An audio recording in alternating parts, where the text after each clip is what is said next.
If you can't care for my sister, we're getting a divorce. It's been 2 months since my sister-in-law, Mary, returned from overseas and started staying at our house. I was being exploited by her day after day, and the stress was building up. I decided to talk with my husband to see if there was any way to resolve it, but he turned red with anger and demanded a divorce. I argued that it was an excessive leap to come to such a conclusion, but he refused to listen to my words. Let's have a proper discussion about what we should do moving forward. There's nothing to discuss. My sister will stay in this house as long as she wants. Frustration grew inside me as my husband casually uttered those words, and I couldn't bear it any longer. Eventually, it escalated into a big argument. Mary witnessed our situation, and not only did she fail to intervene and stop us, but she also smirked with satisfaction. It was obvious that she was the cause of all this. I had no idea what she was thinking. 2 months ago, Mary, who was married abroad, got divorced and returned to New York. She lost custody of her children to her ex-husband and was deeply heartbroken. She decided to live in a hotel instead of moving back in with her parents to avoid their probing. Eventually, she started coming over to our house occasionally, saying she was lonely. About a week had passed since Mary had started visiting, when one day I returned home from work and my husband stopped me from entering my own room. "Hold on, don't just barge in there." "Huh? Why?" "I can't have my sister living in a hotel forever, so I decided to let her use this room." He had decided to not only let Mary move in, but to let her use my room without discussing it with me. All my personal belongings were still in the room. "This is a problem. You should have discussed it with me first." "You're such a petty woman. Why can't you just tell her to make herself at home? Mary didn't just get divorced, she lost her children, too." I felt guilty, as if I were the one in the wrong when he scolded me like that. As I stayed silent at a loss for words, he told me to make sure to always knock before entering the room. From that day on, Mary started using my room as if it were hers, and started treating me like a housemaid. "You came home late. I'm hungry, so hurry up and make me dinner." "I had dinner pre-cooked, so it will be ready soon." "I'll be playing a game in my room, so call me when it's ready." After preparing the meal, I knocked on the door and called her. She quickly came out, but grimaced at the sight of the meal I prepared. "Spaghetti with meatballs? You know I don't like pasta. I can't eat that. Make me a steak with a full set of side dishes." "I don't have the ingredients, and it'll take a long time to make." "Then never mind. Can you order takeout?" "I've already made pasta for 3, so bear with it today." "No way. Order takeout now." What do I do? My husband insisted that I should just go along with his stubborn sister, but I was at a loss. If I dared to express my feelings, he told me, "Think about Mary's feelings," which left me unable to retort. Mary, knowing her brother was on her side, started waking me up in the middle of the night. "I want ice cream. Go buy it now." "Huh? What time is it?" 2 a.m. The convenience store at the gas station should be open, right? Come on, get up." I was just about to fall asleep. I have work tomorrow, so give me a break. Whenever I refused, she immediately ran to my husband and tattled on me, resulting in me getting scolded and ultimately having to go get ice cream in the middle of the night. Mary never bothered to clean up after meals or help with any household chores whatsoever. On top of that, she orders me to clean her room every day. Just to be clear, her room refers to my room that she has been using. Day by day, her demands toward me escalated. Now she was asking me for money. "Sorry, that's not possible. If anything, go ask your brother." "I can't believe you're refusing. I'm going to tell my brother again. Are you okay with that?" I'd been following her orders, knowing the difficulties she's been through, but if I gave her the money now, I knew she would keep asking for more money in the future. That day, for the first time, I stood my ground and refused to be bossed around by my sister-in-law. Of course, the moment my husband got home from work, she tearfully accused me of harassing her. "Catherine, why did you make my sister cry?" I simply refused because she asked for money. Plus, she doesn't do any household chores, and on top of that, she treats me like a housemaid. I'm emotionally exhausted. It's been over 2 months since she moved into our home. Can't you do something about it? "Shut up. If you can't care for my sister, we're getting a divorce." My husband turned red with anger and demanded a divorce. I argued that it was an excessive leap to come to such a conclusion, but he refused to listen to my words. Let's have a proper discussion about what we should do moving forward. There's nothing to discuss. My sister will stay in this house as long as she wants. Frustration grew inside me as my husband casually uttered those words, and I couldn't bear it any longer. Eventually, it escalated into a big argument. Mary witnessed our situation, and not only did she fail to intervene and stop us, but she also smirked with satisfaction. It was obvious she was the cause of all this. I had no idea what she was thinking. Mary uttered terrifying words to me. I'm going to make you regret it.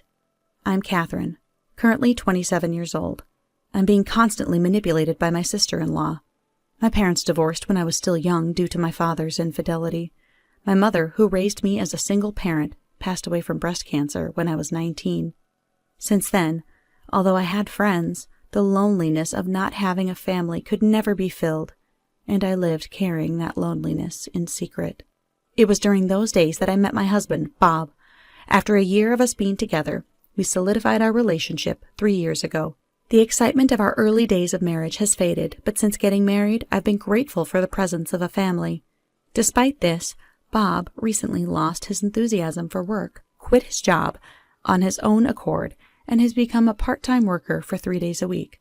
To add to my worries, my sister-in-law, Mary, rolled into our lives. Mary was already married and living abroad by the time Bob and I got married. She was pregnant with her first child, so she couldn't come to our wedding.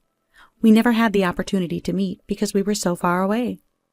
I've always heard from my mother-in-law that she was a kind and considerate daughter, so I never expected her to be so selfish, leaving me perplexed and bewildered.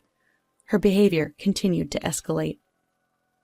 When I came home from work the following day, Mary was grinning with a handful of bills in her hands. The amount of money she had seemed too large to have been given by Bob. Mary, what's with all that money? I sold some bags and jewelry I found in the bedroom. Wait, you mean my room? Where else would they be? I immediately rushed into my room and opened the closet, but found my mother's heirloom bags and jewelry were nowhere to be found. Mary laughed hysterically as she saw me coming out of the room in a panic. Why did you sell my stuff? Because you wouldn't give me any allowance. Don't mess around. Those were family heirlooms from my mother. Good, so you didn't need them anymore. That's not the point. Where did you sell them? Tell me right now. Geez, chill out. It was this place called Super Thrift Shop, but I doubt you can get them back. I headed straight to the thrift shop to buy back the items. She just sold them today, so they still should be undergoing maintenance. It shouldn't be too late to buy them back. When I arrived at the thrift shop, I was confronted with a shocking truth. They had a rule they could only return the items to the person who sold them, unless there was proof that the items were stolen. There was nothing I could do without the proper evidence. I was aware of this rule, but I was so caught up in the moment that it slipped my mind. As I trudged back home, a burning desire for revenge against my sister-in-law consumed me. I will get to the bottom of this. First, I'll start by cleaning my room. Another week had passed. I found myself still at the mercy of my demanding and self-centered sister-in-law, enduring my husband's anger along the way. Finally, the time for the decisive battle had arrived. Like any other day, Mary treated me like a housemaid, and my patience was thin. As the evening approached, I ended up getting into an argument with Bob. Like I've said before, I can't go on like this if you don't treat my sister better.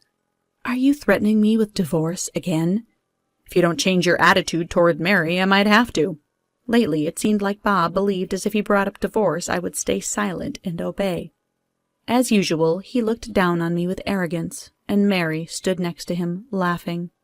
That was when the doorbell rang. I opened the door to find my mother-in-law standing there. Long time no see, Catherine. Can I come in? I'm happy you came. Please come in. Mom, why are you here? Upon seeing his mother, I noticed my husband's expression seemed to darken. My sister-in-law, instead of expressing joy at the long-awaited reunion, didn't even show a smile on her face. Why was she behaving like this when her own mother was here to visit? Oh my, I didn't know you had a friend over. My mother-in-law, upon seeing Mary, said such a thing. What are you talking about? She's your daughter, isn't she? Oh, stop joking. Mary just had her second child. She actually recently sent me some photos. My mother-in-law took out her cell phone and showed me a photo of the real Mary, who was still happily married overseas. The person in the photo was completely different from the woman standing in front of us, claiming to be Mary. As the woman tried to leave the living room in a flustered manner, my mother-in-law sternly stopped her. "So, who are you?" "Well, I am a friend." "Yeah, she's my friend." The lie was apparent from their panicky expressions. That's when I revealed her true identity. "So you aren't Mary after all. I've always thought it was odd. You must be Bob's mistress." "What are you talking about? Don't spout nonsense." I couldn't let him deceive us at this point. I immediately showed my mother-in-law a video saved on my laptop of the two of them getting cozy in my living room. Bob attempted to snatch the laptop away from his mother to prevent her from seeing it, but I intervened to stop him. "What is this? You better have a good explanation." "What should I say?" Taking over for my stumbling husband, I revealed the whole truth to my mother-in-law. "Bob has been letting this woman, whom he claims to be Mary, stay at our house for over 2 months, out of pity for her having gone through a divorce and losing custody of her child. On top of that, this woman sold my mother's heirlooms at a thrift shop without my consent." The footage went out, capturing this woman appearing cheerfully and excited, mentioning that she made money from selling my mother's heirlooms. She even suggested to my husband that they go out and have fun with the money. How could she do such a terrible thing? "So, what's happened to the heirlooms?" "They can only return it to the person who sold it, so it's currently being kept at the thrift shop." After informing my mother-in-law, I turned to the woman who seemed quite uncomfortable. "You are Megan Foster, aren't you?" "No, you're wrong. Don't make baseless accusations. Do you have any evidence?" It's pointless to play innocent. You may not have known, but I happen to be the manager of the super thrift shop. "Huh? I didn't see you there." "I wasn't at the shop on the day my mother's heirlooms were sold because I was attending a meeting at headquarters. Being the manager of the shop, I was able to verify the ID of the person who sold the items. That's how I realized the woman was not my sister-in-law. But I had no definite proof, and I was afraid she might come up with excuses, so I decided to come up with a plan. My mother-in-law had been wanting to go watch a performance by her favorite artist, so I decided to buy tickets for her. The plan was to ask her to come pick up the tickets, invite her to stay the night at our house so she wouldn't have to travel back. Unaware of the situation, she was thrilled, and that's how we got to today. I'm sorry for making you come here without telling you the truth." "That's all right. I understand it's not easy for you to talk about this. By the way, how did you manage to capture the footage?" "I didn't want my belongings being sold without my permission again, so I installed some light bulb-shaped hidden cameras in my room while cleaning. I had a vague suspicion that she might be an affair partner, but I never expected something like this." Sure enough, the footage showed the two of them getting intimate when I wasn't around. It was quite a shock when I first saw the footage, but Bob and I had been arguing whenever we spoke to each other, so I had been thinking it might be time to call it quits. But still, it's tough to witness your husband having an affair. "Catherine, Mom, I was just being manipulated by this woman." "How pathetic of you to say that. Lying about her being your sister and letting her stay at our house. What were you thinking?" "Don't blame this on me. I only pretended to be your sister because if we were caught having an affair, I would be kicked out of the house with nowhere to go." "You keep your mouth shut." "Besides, you were the one who said it would be convenient for me to use your wife as a housemaid. You even said that if you end up getting a divorce as the result of marital issues, you wouldn't be charged with alimony." I was taken aback and filled with rage upon learning that Bob had said all of this. "Now that your relationship has fallen apart, it's impossible to mend things as a couple. Why don't you guys get a divorce? Then you and I can live happily ever after, right, Bob?" "Sure. You've always wanted a divorce from me, so let's part ways. I've already prepared this, so file it when you're done filling it out." As I handed Bob the divorce papers with my name already filled in, he started to panic. "Don't rush things. I have no intention of leaving you. Please, just let this one thing slide." The sight of Bob begging on his knees before me was truly pitiful. His mistress turned to him, teary-eyed. "You won't abandon me, will you?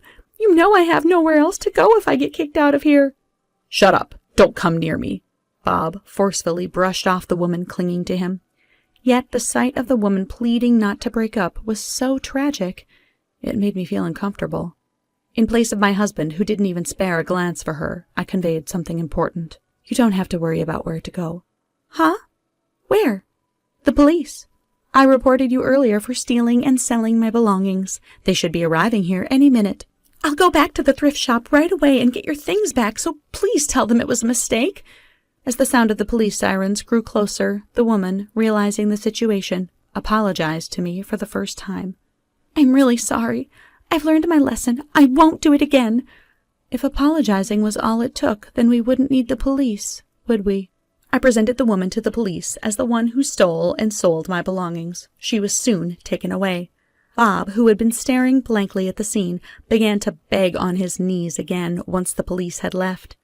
"Don't leave me. Your salary is higher than mine. If you abandoned me, I wouldn't be able to survive. You understand that, right?" "You don't have to live a lavish lifestyle. And besides, you should work more than just 3 days a week. Either way, you're going to have to work more to pay me alimony." "I'll pay the alimony, but can't we find a way to avoid a divorce?" "No chance. My mind is made up. Sign the divorce papers, now." Under my scolding, with the urging of my mother-in-law, Bob reluctantly signed the divorce papers. "Hey, about the alimony. Can you deduct it from our division of assets?" "There are no assets that we have built together." "But you have a decent amount of savings." "My savings are from before we got married, so they're not for us to split. In fact, since we got married, I've been covering most of our living expenses, so it's in the red for me." Upon hearing my words, my husband turned pale, but ignoring that, my mother-in-law and I kicked him out of the house. After getting rid of the villain, we couldn't shake off a somewhat melancholic feeling. That evening, the two of us sat together, sharing drinks and having a heartfelt conversation. My mother's heirloom bags and jewelry were safely returned to me later, with enough proof showing that they were stolen.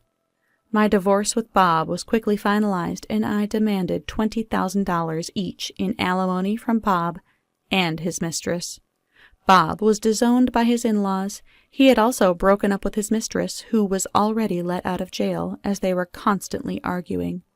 My mother-in-law, worried about me being alone, reached out to me every once in a while. Through this incident, I felt our bond was stronger than ever. Fast forward 3 years, and I'm standing in a chapel wearing a wedding dress. I held the hand of the man who'd been waiting eagerly for me to walk down the aisle, as we vowed to love each other for eternity. I felt a trickle of happiness fall down my cheeks.